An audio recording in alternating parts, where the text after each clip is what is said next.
Industrial, political, and military pressures converged on the Oder by early 1945. After the July-August 1944 collapse of Army Group Center and the autumn fighting in the Baltic and Warsaw regions, the Red Army redeployed for a winter offensive from the Vistula line toward Berlin. On 12 January 1945, the Vistula-Oder offensive began. By 2 February, the spearheads of 1st Belarusian Front under Georgy Zhukov reached the Oder near Küstrin, while 1st Ukrainian Front under Ivan Konev reached the Oder-Nysa sector farther south. The approach created several bridgeheads, including one opposite the fortress town of Küstrin, Küstrin nad Odrą, a medieval citadel with 18th–19th century works connected to modern suburban districts and rail crossings that linked Berlin to East Prussia and Silesia. Strategic control on the German side fractured as fronts collapsed.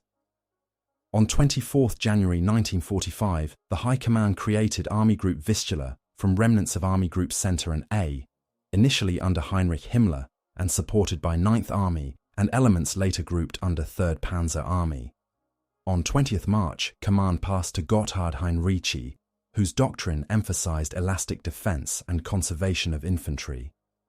The Oder-Warthe-Bogen fortifications, Mainz-Zech fortified region, built in the 1930s with bunkers and anti-tank obstacles, offered fixed positions, but many were bypassed or undermanned.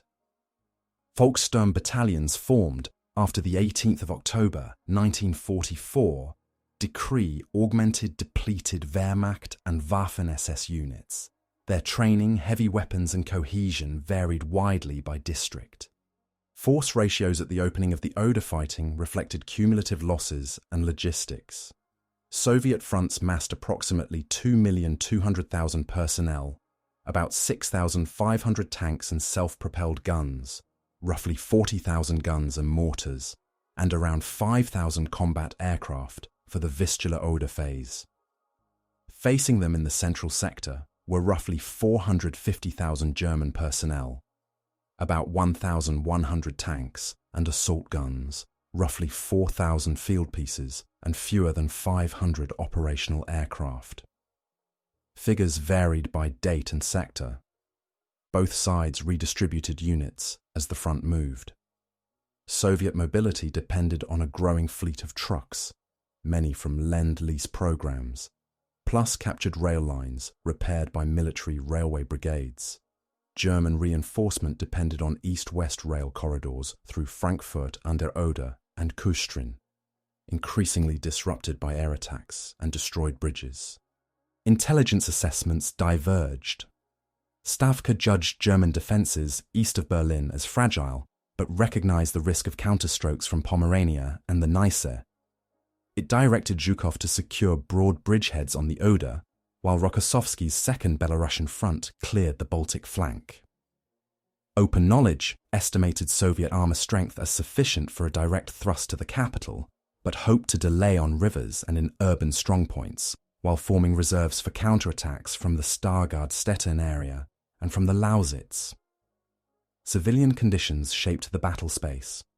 Refugee columns from East Prussia, Pomerania and Silesia congested roads leading to the Oder crossings. Municipal authorities in Küstrin organised evacuations by rail and river barges when ice conditions allowed. Food and fuel were rationed under emergency schedules. Local administrations requisitioned labour for field fortifications, anti-tank ditches, and demolition plans for bridges and warehouses. On the Soviet side, political departments emphasized discipline towards civilians as formations advanced into German territory. Military prosecutors and barrier units enforced order amid rapid movement and supply strain. Terrain and season imposed additional constraints. The Oder near Küstrin splits into multiple channels with flood meadows that broaden in thaw, complicating assault bridging and armour deployment. February and March freeze-thaw cycles alternated firm ground with floods, influencing the timing of crossings and artillery sighting. Both commands planned around river states, ice drift, and the availability of engineer assets, assault boats, pontoon parks, and heavy ferries, knowing that the control of the Küstrin crossings would decide whether the next phase targeted Berlin directly or diverted to eliminate threats on the flanks. On 31st January 1945, forward detachments of 1st Belarusian Front reached the lower Oder. Reconnaissance units crossed on ice and improvised ferries at Kienitz and nearby villages, followed by assault battalions that secured narrow footholds. Artillery groups moved to pre-registered firing lines along the eastern bank. Engineer brigades assembled pontoon parks, while railway troops began restoring approaches for heavy guns. By 2 to 4 February, additional crossings formed near Reitwein and Ganschmar, creating a chain of lodgements north and south of Küstrin. The fortress town, old citadel, modern suburbs, rail yards and road bridges stood between these bridgeheads and Berlin, 70 kilometers to the west. 9th Army organized the sector into battle groups, composed of field divisions, fortress infantry, police units, and Volkssturm companies reinforced by assault guns and limited tanks.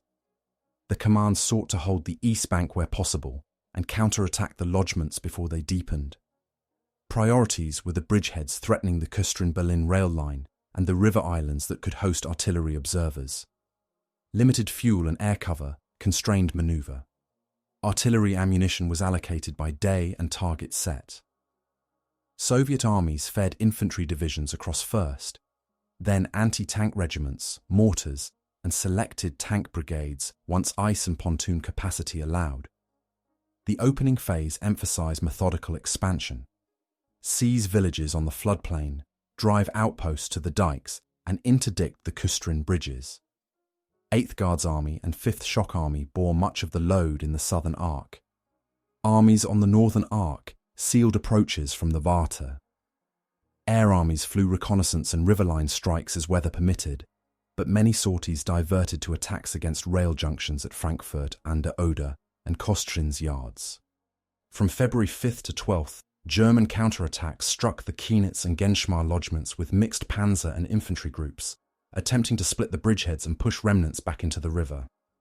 Several penetrations reached forward Soviet command posts and ferry sites, forcing emergency artillery concentrations and night resupply by punts and sleds. Losses on both sides reflected close quarters fighting in dike villages and farmsteads. Neither command achieved a decision. By mid-February, the Soviet lodgements linked into 2 larger bridgeheads, and artillery began a systematic fire on the rail bridge and the road approaches to the Küstrin suburb of Neustadt. Civilians experienced the opening operations as movement and demolition. Evacuation trains ran irregularly when tracks remained intact. Barges moved along ice-choked channels under artillery observation. German authorities prepared bridge charges. Soviet engineers, once across, laid mine belts to block local counterthrusts and sited forward aid posts behind levees. Flood conditions altered daily plans. Sudden thaws submerged trenches, then night freezes permitted short armour moves on dike tops. By the last week of February, the operational picture clarified. The Soviets held continuous positions on the West Bank opposite Küstrin, with company to battalion-sized bridgeheads extended to dike lines and forward strongpoints in the suburbs. 9th Army maintained a corridor into the fortress from the west and assembled reserves for renewed attacks along the Silo-Küstrin road. Command structures on both sides adjusted. Soviet front headquarters shifted artillery groups to concentrate on river crossings and the fortress rail hub. German staff redistributed scarce armour to a mobile reserve positioned to strike the shoulders of each bridgehead. The opening phase ended without a breakthrough or collapse, but with the fortress increasingly isolated and the river crossings operating on a scheduled cycle of night ferries, day camouflage, and continuous artillery fire control. Stavka set 2 immediate objectives for the Oder sector: expand and link the West Bank bridgeheads opposite Küstrin to a depth sufficient for artillery deployment, and isolate the fortress to deny the 9th Army a stable river crossing. The next phase required flank security. With German forces still active in Pomerania and along the lower Oder, 2nd Belarusian Front received orders to clear the Stettin-Kolberg-Danzig arc. while First Belarusian Front retained the Küstrin lodgements and prepared assault groupings for a later thrust toward Berlin.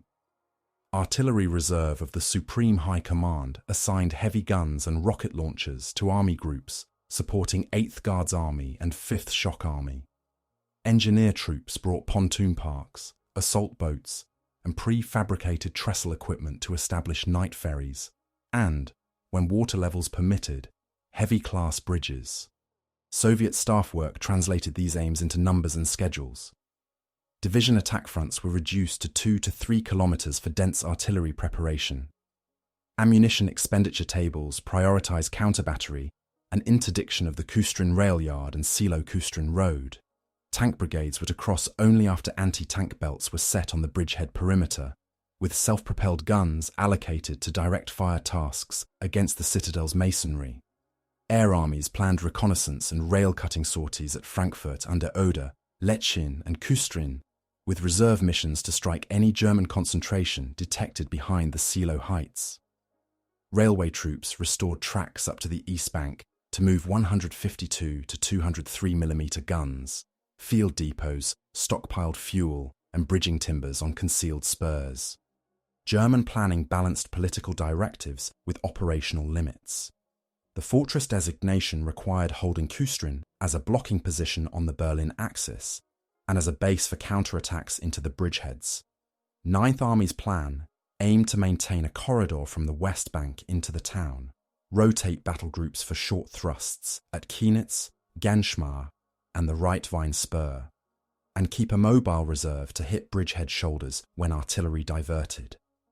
Army Group Vistula requested reinforcement while forming new units, Panzergrenadier Division Kurmark from training and replacement elements, and Panzer Division Müncheberg around factory crews and depot cadres to be ready in March.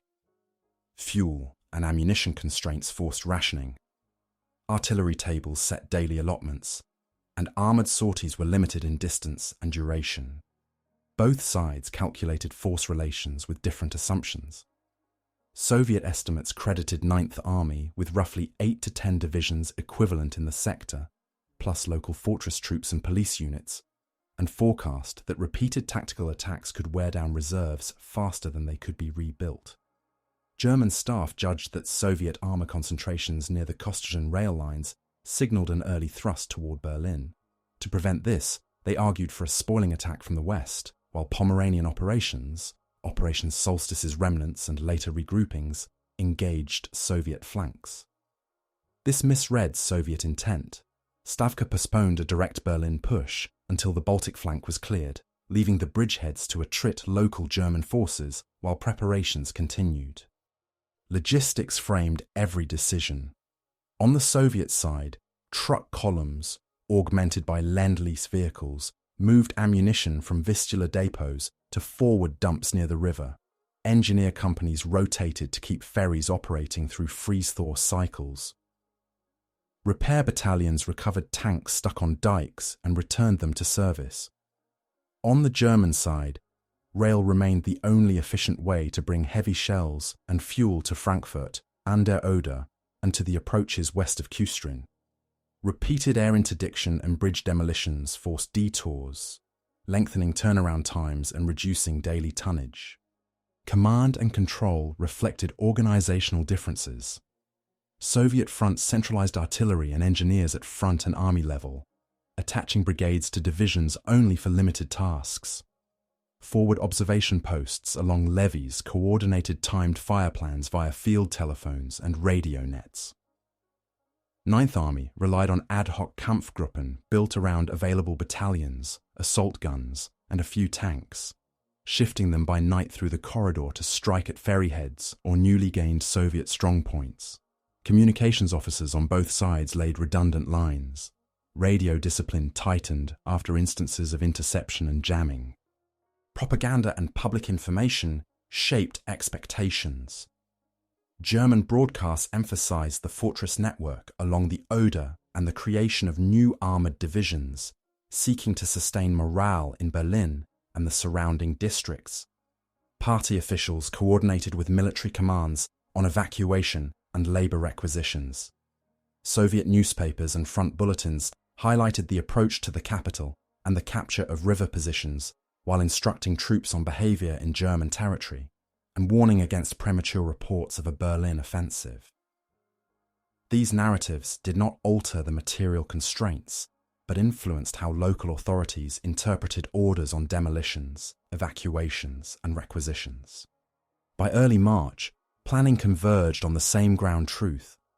Control of the Küstrin crossings would decide whether the next major operation began from a continuous, artillery-saturated bridgehead or from fragmented lodgements vulnerable to counterstroke.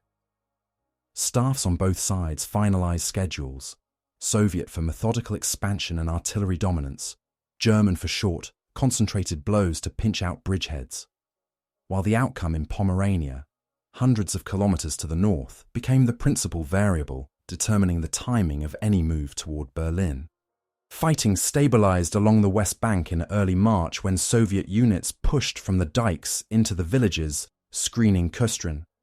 8th Guards Army and 5th Shock Army advanced on a narrow front, using battalion assault groups with sappers and flamethrowers to clear farmsteads and brickworks. Self-propelled guns engaged bunkers and upper stories with direct fire at 400 to 800 meters.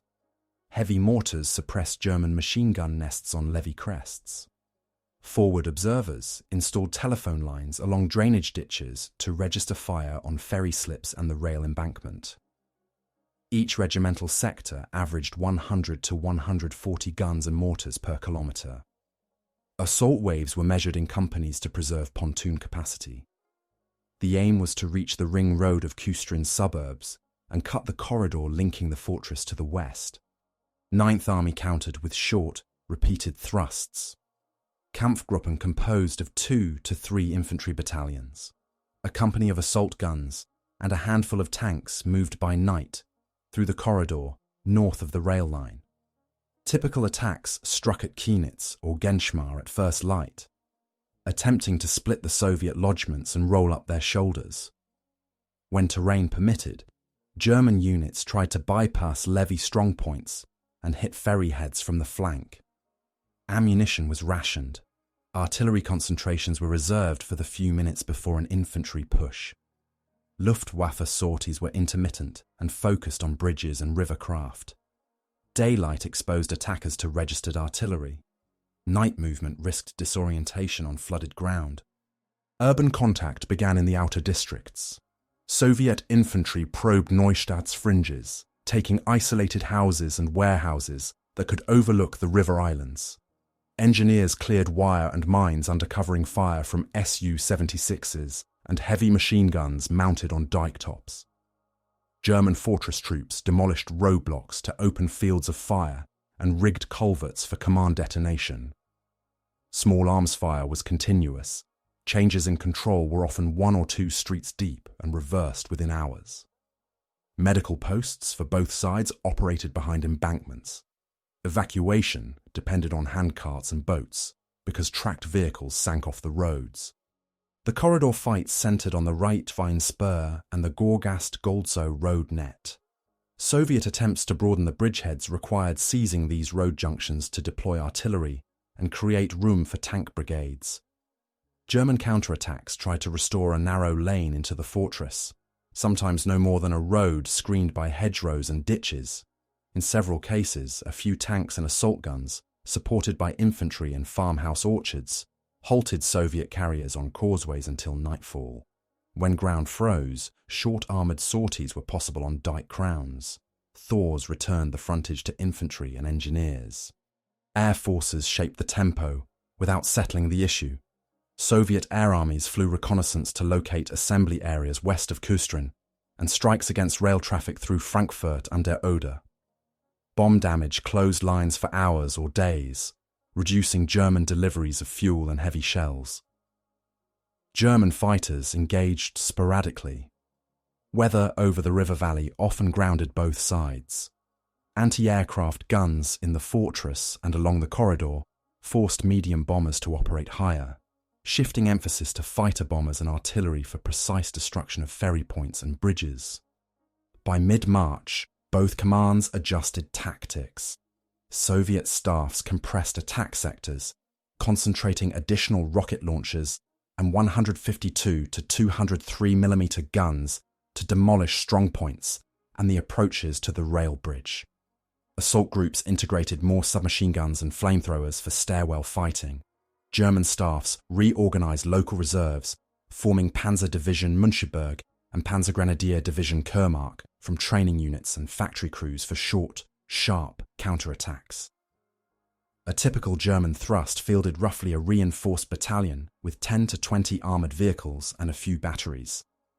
A typical Soviet push involved 2 to 3 rifle regiments with attached sappers, 20 to 40 direct fire guns, and tank companies committed only after levy lines were secured.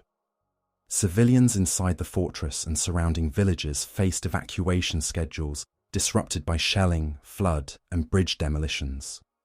Barges moved at night under camouflage nets, guided by lanterns hooded to avoid artillery observation. Municipal stores issued food by reduced rations. Water points were relocated when mains were cut. On the East Bank, Soviet authorities organized field kitchens and medical screening for German civilians who crossed the river, while military police enforced movement control to keep roads free for ammunition and bridging columns. The first engagements concluded without a decisive breach, but with measurable shifts. Soviet forces held continuous lodgements along the West Bank opposite Küstrin, extended to the ring of suburbs and several kilometers inland at selected spurs. German forces retained a narrowing corridor into the town, sufficient to rotate companies and deliver limited supplies, but vulnerable to interdiction by artillery and air. Force employment showed a persistent asymmetry.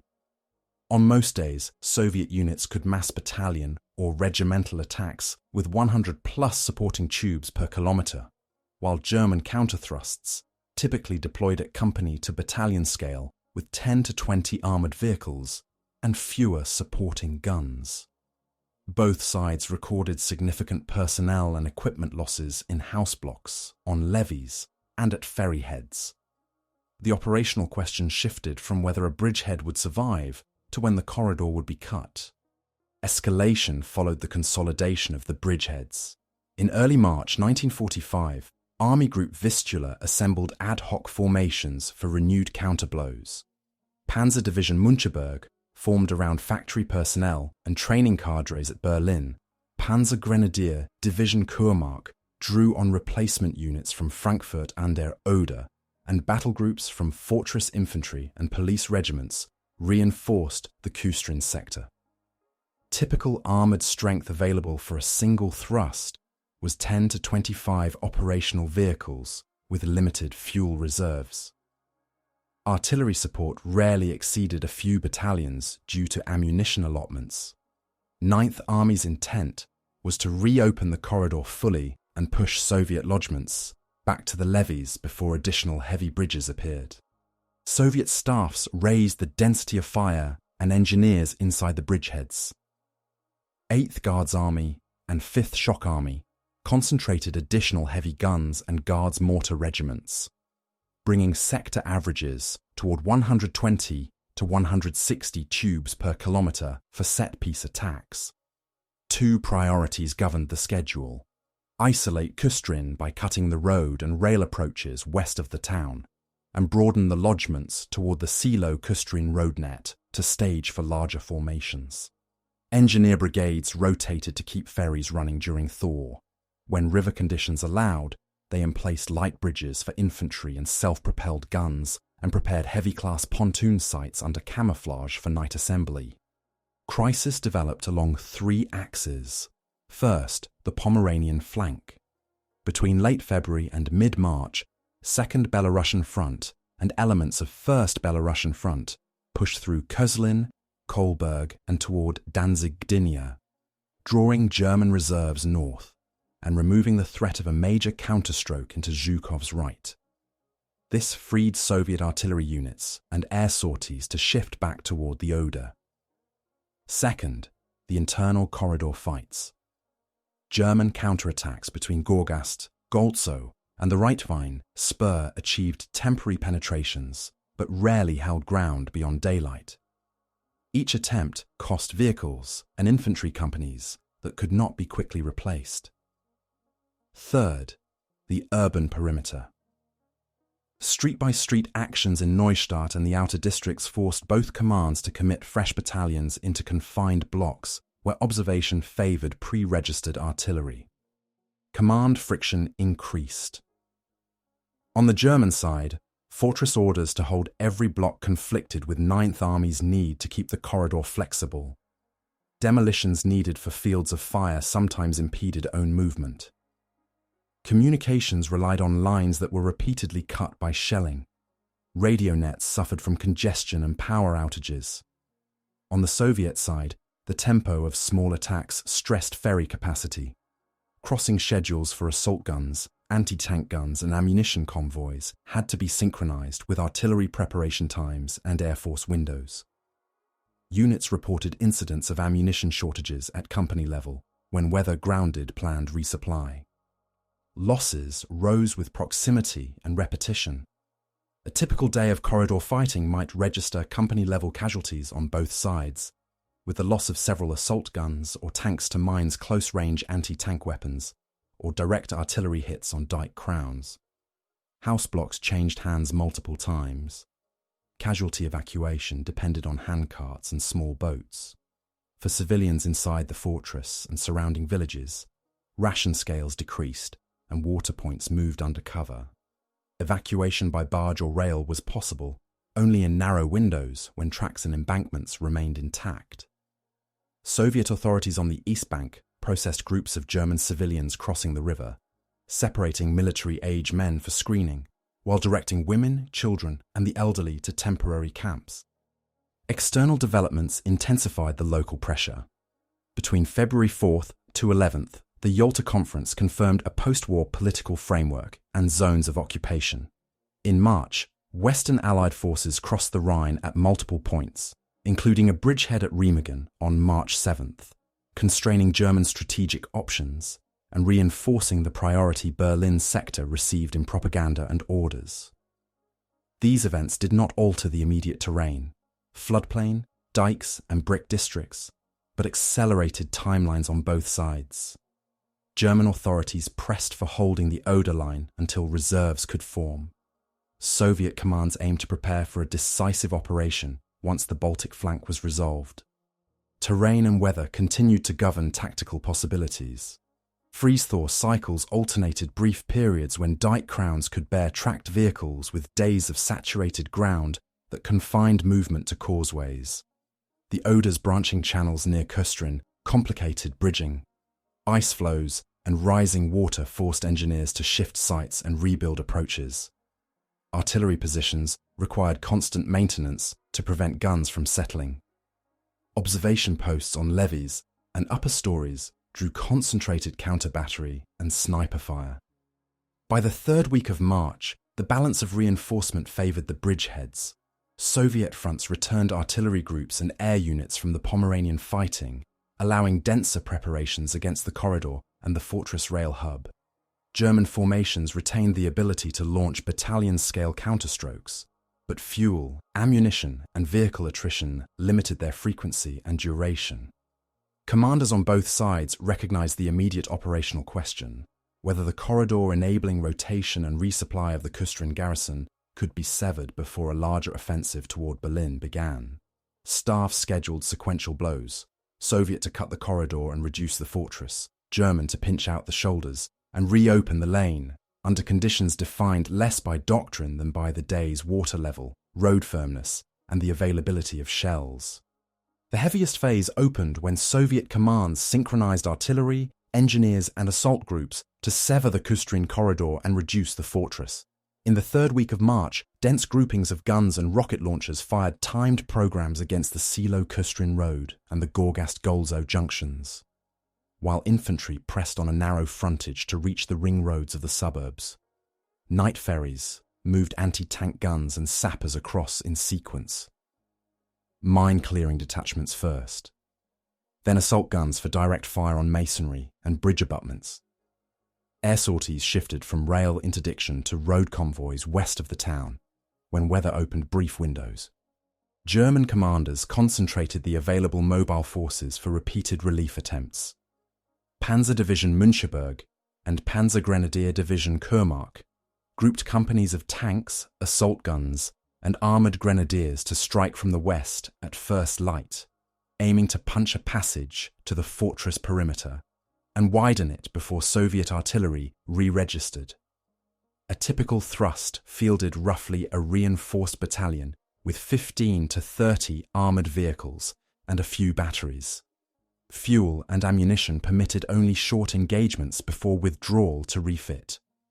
Fortress battalions attacked outward from the citadel at the same hours to meet the relief columns on designated streets. From 20th to 22nd March, Soviet infantry and engineers fought block to block along the corridor's shoulders. Assault groups used flamethrowers and demolition charges against stairwells and cellar passages. Self-propelled guns stood at cross streets to break counterattacks. Pre-registered artillery cut likely approach routes, and forward observers on dike crests corrected fire by telephone and radio.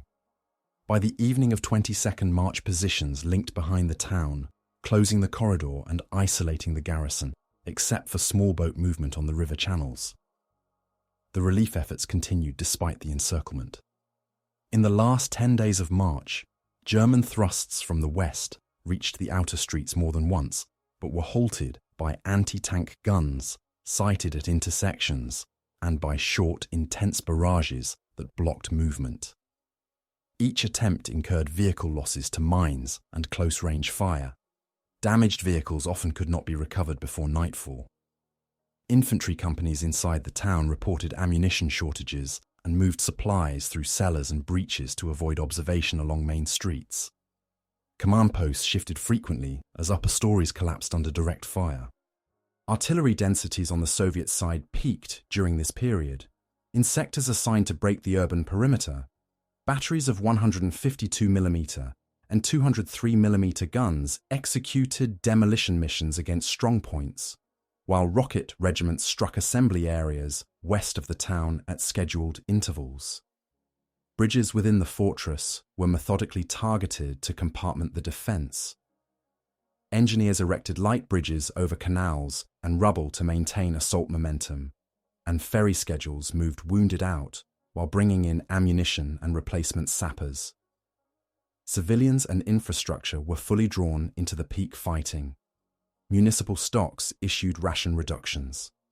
Water points were relocated as mains failed. Evacuation by barge or along the remaining rail spurs occurred only in short windows and under artillery observation. Fires spread through contiguous blocks where demolition charges and bombardment overlapped. Both commands recorded difficulties distinguishing between military and civilian structures once rooflines collapsed. By 29th to 30th March, attacks converged on the citadel and the remaining organized pockets. Assault groups advanced, building by building, under direct fire cover from guns emplaced within a few hundred meters. German defenders fell back through prepared breaches and sewer routes to secondary positions, then attempted a breakout in small groups toward the west after dark. Soviet units sealed crossings with searchlights and machine gun belts along likely exit lines. Artillery interdicted the approaches to country lanes beyond the suburbs. The outcome of the peak phase was operational rather than purely tactical. With the corridor cut and the fortress reduced, the West Bank bridgehead opposite Küstrin became continuous and deep enough for sustained artillery deployment and assembly of larger formations. German forces retained local striking power, but no longer possessed a functioning base east of the Oder in this sector. The reduction of the town freed Soviet heavy guns for tasks along the Silo-Küstrin road and cleared routes for bridging and logistics in preparation for the next operation. Commanders on both sides assessed the immediate consequences similarly. The battle around Küstrin had fixed troops, consumed reserves, and set the conditions under which any subsequent offensive toward Berlin would begin. Both commands adjusted methods after the corridor was cut. Ninth Army shifted from continuous relief attempts to short, precise strikes aimed at delaying Soviet buildup on the West Bank and extracting small groups from the fortress ruins. Panzer Division Müncheberg grouped mixed Panthers, Panzer 470s, and assault guns with armoured grenadiers for night moves along hedged causeways, striking at ferry approaches and newly sighted gun lines before first light. Panzer Grenadier Division Kurmark held road junctions west of Küstrin with company-sized screens and minefields, then counterattacked when artillery lifted. Fortress detachments adapted to fighting among collapsed masonry by linking cellars through demolition breaches and using sewer runs to reposition machine guns without crossing open streets. Soviet armies refined assault procedures to economize on infantry and accelerate reduction of remaining pockets. Battalion assault groups standardized a mix of sappers with Bangalore torpedoes, submachine gun platoons, and direct fire guns positioned on cross streets at 300 to 600 meters. Guards mortar regiments and 152 to 203 mm batteries executed timed strikes against identified strongpoints, then shifted to interdiction tasks against approach roads from the west. Engineers replaced ferry shuttles with light bridges where bank conditions allowed and laid roller mats and plank causeways over saturated ground to bring forward anti-tank guns and ammunition in a regular sequence. Resource constraints forced improvisation. German fuel allotments permitted only limited armoured sorties. Vehicles were staged forward by night and withdrawn after brief engagements to conserve consumption. Artillery ammunition was issued by strict tables, with priority to counter-battery and to short preparations for each thrust. Recovery sections cannibalized damaged vehicles to keep a smaller number operational. On the Soviet side, the density of daily fire exhausted stocks in exposed forward dumps. Truck columns from East Bank depots switched to night schedules and used alternate routes screened by smoke. Railway troops advanced track repair to the river line to cut turnaround time for heavy shells. Defensive innovation appeared at street level. German teams used Panzerfausts from upper stories to engage self-propelled guns at short range and sited improvised roadblocks to channel vehicles into pre-sighted kill zones.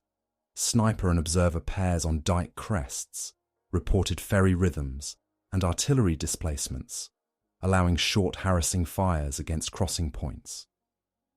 Soviet countermeasures included smoke screens across obvious lines of observation, deception with dummy ferry slips, and rapid relaying of telephone lines along drainage ditches to restore fire control after cuts.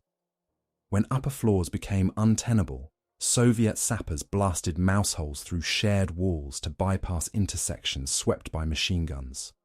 Command and control adapted to signal disruption. German staffs practiced radio brevity codes to limit bearings and rotated command posts through basements and factory floors to avoid single points of failure. Soviet forward observers carried duplicate reels to restring lines after barrages and used simple prearranged fire schedules when communications failed. Traffic control points on both sides enforced one-way road nets during darkness. Military police diverted refugee carts and supply wagons from artillery routes when shelling opened gaps. Psychological tools were employed alongside firepower. German broadcasts announced forthcoming counterattacks and the formation of new armoured formations, aiming to lift morale in the surrounding districts and within the garrison remnants. Soviet loudspeaker teams and leaflets offered safe conduct to small groups attempting to cross by night and emphasized the encirclement. Prisoner interrogations on both sides fed daily estimates of unit identities, strengths, and intentions. These assessments shaped the timing of thrusts at suspected weak points. Medical and evacuation systems were reconfigured for urban rubble. German aid posts moved into vaulted cellars. Stretcher routes marked through courtyards avoided streets observed from dikes. Ammunition parties crawled along culverts to resupply strongpoints. Soviet battalion aid stations set behind levees stabilized casualties before ferrying them to East Bank dressing stations. Engineer boats alternated wounded outbound with ammunition inbound on fixed cycles. Both sides recorded outbreaks of trench foot and respiratory illness linked to immersion and dust exposure. Medical officers rationed scarce dressings and sulfonamide tablets. Morale followed local results and information flow. German companies that executed successful dawn thrusts reported temporary stabilization, but repeated withdrawals after short engagements, reduced platoon strengths, and increased requests for replacement leaders. Soviet rifle regiments rotated assault companies after set-hour counts to limit exhaustion. Political departments documented awards for assault sappers and gun crews, reinforcing adherence to procedure in house-to-house work. Discipline measures targeted looting and unauthorized movement to keep roads clear for bridging columns and heavy guns. Terrain continued to dictate adaptations. When frost returned at night, German armoured sorties used firm dike crowns to reach ferry approaches. By midday, thaw forced them back to road spurs. Soviet engineers in place prefabricated trestles where banks allowed and shifted crossing sites when ice flows or artillery damage made a span unsafe. Observation balloons were impractical over the narrow frontage, so both commands relied on patrols to update sketches of rubble lines and breach points. By early April, the pattern of resistance and response had measurable effects. German counterattacks still disrupted schedules and inflicted equipment losses, but their duration narrowed to hours, and their objectives to local delays. Soviet bridgeheads standardized logistics cycles and fire plans sufficient to stage larger formations on the West Bank, while leaving screening forces to contain remaining pockets in the fortress ruins. Adaptation on both sides reduced waste and extended endurance, yet the balance of resources, guns, shells, bridging, and repair capacity now favoured the side preparing to shift from urban reduction to a wide front offensive toward the Silo high ground and the approaches to Berlin. The decisive shift occurred once Küstrin no longer functioned as a base, and the West Bank lodgements became a continuous platform for a major offensive. Between 29th to 31st March, Soviet assault groups sealed the town's remaining exits and reduced organised pockets. Small German parties attempted night breakouts toward road spurs west of the ruins. Most were intercepted by machine gun belts and prearranged barrages along mapped lanes. With the corridors severed and the citadel neutralised, First Belarusian Front could stage artillery groupings and forward depots on the West Bank instead of shuttling everything by ferry. Engineer units converted temporary ferries into light bridges, where banks allowed and marked heavy-class pontoon sites for later phases. Strategic decisions followed directly. Stavka fixed the opening of the Berlin operation for mid-April, synchronizing 1st Belarusian Front on the Oderbruch and 1st Ukrainian Front on the Neisse to compress Army Group Vistula and Army Group Center from north and south. Orders directed Zhukov to break through on the Silo Heights toward Müncheberg and the Berliner Ring roads, while Konev aimed on Cottbus and the Darm-Teltow line. To protect the right flank, 2nd Belarusian Front finished clearing the Pomeranian coast and shifted formations toward the lower Oder. The turning point, therefore, combined a local reduction, the fall of Küstrin, with theatre-level timing that concentrated artillery, armour, and fuel for a single window. German command recognised the same pivot from attrition to preparation for a set-piece assault. Heinrichi reorganised 9th Army for elastic defence on the Silo high ground, forward security zones along the floodplain, a main line on the escarpment, and rear positions oriented on Müncheberg and the Strausberg Lakes. Engineer and labour units deepened anti-tank ditches, prepared culverts for demolition, and improved lateral roads to permit short, rapid counter-thrusts by Panzer Division Müncheberg and Panzer Grenadier Division Kurmark. Fuel allocation prioritised mobile reserves. Artillery ammunition was redistributed to guns sighted for direct fire on road cuts ascending the heights. Force relations reflected diverging capacities. On the Oder sector first, Belarusian Front massed multiple armies with dense artillery. Sector plans called for over 100 guns and mortars per kilometre on priority axes, plus armour earmarked to exploit beyond the heights once a breach formed. Ninth Army could still gather company to battalion-scale counterattacks with 10 to 30 armoured vehicles and limited batteries, but each sortie consumed irreplaceable fuel and vehicles. Air strength on both sides depended on weather. Soviet air armies scheduled rail cutting and interdiction west of the heights, while German fighter groups focused on brief concentrated strikes against bridging and road columns. Civil and logistical conditions confirmed the inflection. Inside the Oder villages, remaining civilians were moved away from expected artillery lanes. German authorities completed planned demolitions and water control measures that created shallow floods to restrict off-road movement. Soviet railway troops repaired lines to East Bank depots and pushed track to the river to shorten shell delivery cycles. Bridging parks brought forward heavy pontoons, trestles, and assault boats with marked night routes and camouflage discipline. Medical and evacuation chains on both sides were reorganized for the anticipated scale. Expanded casualty stations behind the escarpment for Ninth Army, and additional ferrying schedules and dressing stations for Soviet bridgeheads.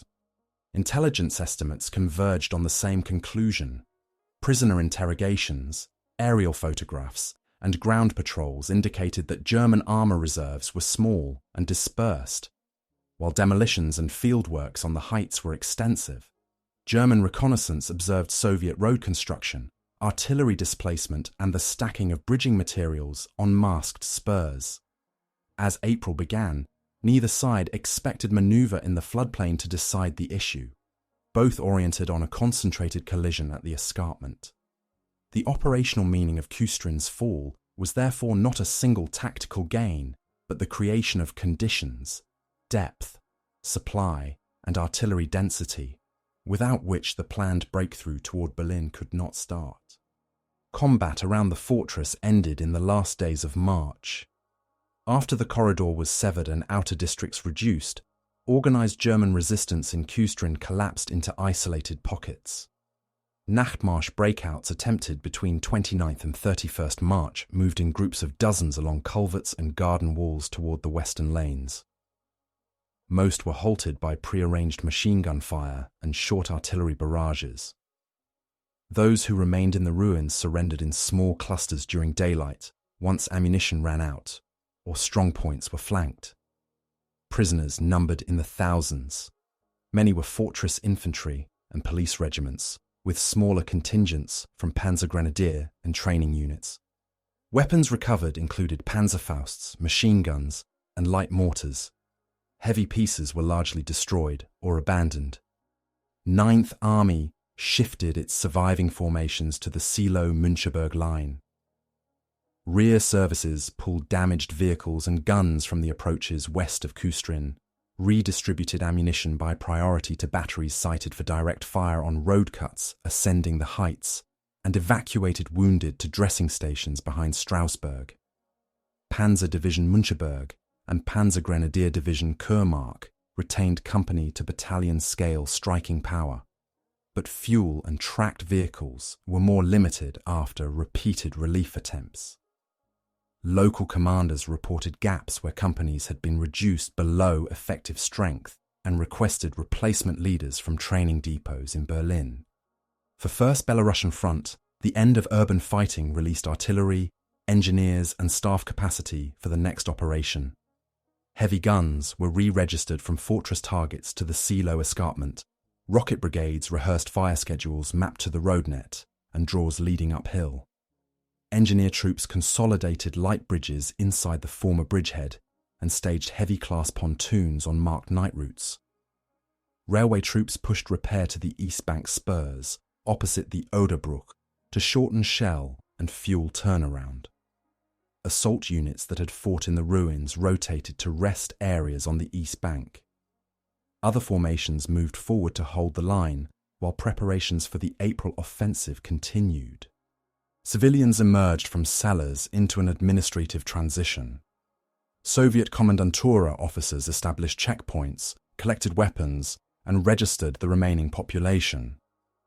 Field kitchens and medical detachments processed women, children, and elderly for evacuation to rear areas. Military-age men underwent screening. Municipal services were improvised. Water points moved to wells and river barges, bakeries restarted under requisitioned flour, and rubble clearance opened minimum-width corridors for ambulances and engineer vehicles. Burials proceeded under supervision to reduce disease risk. Unexploded ordnance teams marked hazardous blocks and riverbanks. Humanitarian conditions reflected months of attrition and days of demolition. Housing stock in many streets was unusable. Fires had burned through contiguous rows. Ration issues increased slightly after fighting ended, but remained below pre-war levels. Veterinary teams inspected livestock taken in by field bakeries and hospitals. Refugee flows split. Some small groups tried to move west along secondary roads screened by hedgerows. Others accepted evacuation eastward under Soviet control when medical or family circumstances left few alternatives. On both sides of the river, medical officers recorded trench foot, exposure, and respiratory illness. Stocks of dressings and sulfonamide tablets were redistributed to the most affected districts. Information control shifted aims. German broadcasts emphasized the establishment of a layered defense on the heights and the continued presence of armored reserves, seeking to stabilize morale in Berlin and surrounding districts. Soviet bulletins highlighted the reduction of the fortress and the expansion of West Bank positions, while avoiding explicit dates for the next assault. Prisoner interrogations provided order of battle details for both staffs. Unit identities in the ruins, artillery positions on the escarpment, bridge demolitions, and mine belts. Aerial reconnaissance confirmed traffic patterns west of the heights and the relocation of German supply dumps beyond medium artillery range. By the first week of April, the immediate consequences were clear. The Oder at Küstrin no longer anchored a German base east of the river. The garrison had been eliminated or scattered in small groups. The Soviet bridgehead opposite the town functioned as a continuous platform for artillery and logistics, with road nets and light bridges linking to assembly areas for larger formations. Ninth Army contracted into prepared zones that traded frontage for depth, with mobile reserves positioned behind anti-tank ditches and road cuts. Civil administration in the ruins stabilized at a minimal level, sufficient to support engineer work and casualty evacuation. The theatre focus moved from urban encirclement to the question of breaking a fortified escarpment, with both commands aligning their remaining resources for an engagement that would be decided not in cellars and levees, but on the slopes and road approaches of the Silo Heights. The reduction of Küstrin shaped the final phase of the war on the Central European front by converting river lodgements into a launch platform for the April offensive. With the town neutralized by the end of March and continuous positions established on the West Bank, First Belarusian Front could stage heavy artillery, assemble armor, and shorten supply cycles across the Oderbruch. The loss of a functioning fortress east of the river removed Ninth Army's nearest base for counterstroke and forced its defense onto the Silo escarpment. Distance to the capital from the former corridor was roughly 70 kilometers. The next decision would be taken on that ground rather than in river suburbs. Operational consequences are measurable in schedules and densities. The Berlin operation opened on the 16th of April 1945, with synchronized attacks by the 1st Belarusian Front on the Heights and the 1st Ukrainian Front on the Neisse. Sector fire plans on the Oderbruch deployed more than 100 guns and mortars per kilometre on priority axes, with rocket launcher concentrations timed for road cuts up the slopes. Ninth Army massed limited armoured reserves and sighted guns for direct fire on ascent routes. The absence of a live German base at Küstrin meant relief attempts had to start deeper west, lengthening approach marches and exposure to interdiction. The crossing and siege cycle along the river, from January probes on ice to March ferry and bridge routines, therefore becomes the enabling step for the April breach. Force relations during the final operation reflected the accumulation visible at Küstrin. Soviet forces committed over 2,300,000 personnel across the Berlin fronts, with thousands of tanks and self-propelled guns, and more than 40,000 guns and mortars. German forces in the central sector mustered several 100,000 personnel with roughly 1,000 armoured vehicles and a few thousand guns. Comparative figures varied by date and sector, but the asymmetry established on the Oder persisted. The attrition of vehicles and trained infantry in repeated corridor relief attempts reduced the tempo Ninth Army could sustain on the heights, while the release of Soviet heavy guns from fortress demolition to escarpment targets increased the weight of the opening bombardment on April 16th. Civil and administrative legacies extend beyond the order of battle. The ruins of the old town of Küstrin, today Küstrin nad Oder, and sites along the dikes remain physical records of the river crossing and urban reduction. Memorials and cemeteries in Poland and Germany, and monuments raised by the former Soviet Union, frame remembrance from different perspectives: local civilian loss, fortress defense, river assault, and the approach to the capital. Post-war reconstruction left large areas of the historic core unrebuilt, making the former street grid and citadel walls a permanent map of the fighting's footprint. Historiography debates emphasize planning choices and their costs. Analyses of Stavka's chronology note the decision to postpone a direct January push on Berlin until Pomerania was cleared, reducing flank risk at the expense of time. Studies of German defense examine Heinrich's use of elastic zones on the heights and the trade-off between holding a fortress designation east of the river versus preserving mobile reserves. Assessments of artillery employment focus on the transition from demolition of urban strongpoints to counter-battery and road interdiction on the escarpment, a shift made possible only after Küstrin ceased to function as a base. Casualty accounting remains contested, but indicates the burden concentrated in specific phases. The corridor fights and urban reduction at Küstrin produced sustained company and battalion-scale losses on both sides over weeks, while the April breach generated higher daily totals over fewer days. Civilian figures reflect evacuation windows, barge movement under observation, and fire spreading through contiguous blocks. Comparative study links these outcomes to water levels, thaw cycles, and the geometry of the floodplain, showing how river state and levee lines governed where infantry, guns, and vehicles could be risked. At the scale of campaign design, Küstrin's fall clarifies cause and effect. Without a continuous West Bank platform, the artillery density and road organisation required for the Silo assault would have been slower to assemble and more vulnerable to disruption. Without a functioning fortress east of the river, Ninth Army's capacity for repeated relief diminished and its defence shifted to depth on the escarpment.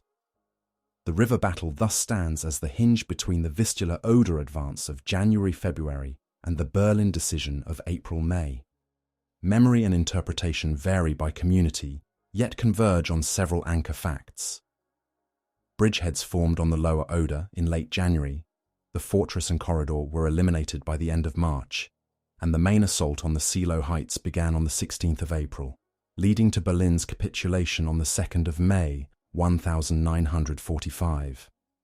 Veterans' accounts, municipal records, and staff studies across the former belligerents describe the same sequence from different vantage points: assault boats on flooded meadows, company thrusts along dike crowns, factory floors turned into command posts, and the measured schedules of artillery and ferries.